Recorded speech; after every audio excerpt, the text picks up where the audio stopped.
yi seetaan Tektal TV liñ leen di ñëwal mooy kii di Serigne Abdoulaye Diop xaas nag nee na dootul bàyyi mukk ku ne di jël lu la neex teg ci deram wala lu la neex wax ko surtout ndax dem na ba seetlu ne site internet yu bëri daanaka dañuy bëgg di liggéey ci moom pour am ay vues wala tamit ba muy dem ba am ay chantage ak yooyu ndax ku ko bëgg a jël rek yombul nga jël lu metti rek teg ci kawam ku ko bëgg a jot tamit yombul nga jël lu metti teg ci kawam. léegi nag nee na day teg fee baaxaay gi di defanteeg nit ñi ba mu saf sàpp nag comme ci man di doon loo ko waxati rek dina la yóbbu ci yoon ba tey am na ñu yóbbu ci yoon ba convoqué nañ leen woolu leen léegi nag nee na baale bi sax du ko yombal noonu kon nag ngeen bàyyi xel bu baax ne tooñ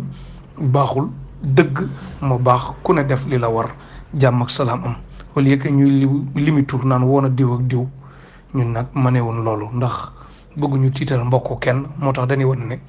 am na ñun wóolu ci yoon ñooñ nag buñ génnee dinañ leeral ak nan la fa mbiree demee jërë ngeen jëf Tektal TV abonné leen ci Tektal TV TEKTAL espace TV Tektal TV seen bi nga xam ne que njëriñal neen lañ leen bëgg di indil jaajëf.